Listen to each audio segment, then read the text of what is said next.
Hello viewers, এটা আমার লাভবাটের ছোট্ট সেটআপ। এখানে দুটো অরেঞ্জ হেড অফলাইন, ঘরের ভেতরে দুটো বাচ্চা রয়েছে। এখানেও বাচ্চা আছে, এটা বক্সের মধ্যে রয়েছে। এদেরকে বার করতে দেখাতে গেলে আপনার এর যে বক্সগুলো দেখাতে, ওই যে বাচ্চাগুলো সব দৌড়ে দৌড়ে বেরিয়ে এলো বাবা মার সাথে, তাহলে এদেরকে বার করতে সুবিধা হয়। এখানে একটি রোজি বাচ্চা বাইরে ঘোরাঘুরি করছে, আর এইখানে দুল ধরে বসে আছে। সাধারণভাবে শীতকালে লাভবার্ড খুব একটা বাইরে দেখা যায় না। এই যে এই লুট নিয়ে চলে আসছে, দেখুন দেখতে হবে, দেখলাম যেতে পারছে চেষ্টা করে ঢুকে গেল।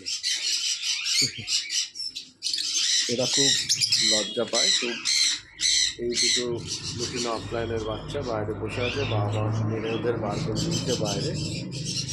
এখন ঠান্ডার মধ্যে বাইরে বসে দিন কাটাচ্ছে। এই ঘরগুলোতেও বাচ্চা আছে, এরা বক্সের ভেতরে রয়েছে। ওই একটা বাচ্চা বাইরে বেরিয়ে গেছে। আবার সন্ধ্যাবেলার দিকে নিজেরাই ঘরে ঢুকে যায়, অসুবিধা হয় না।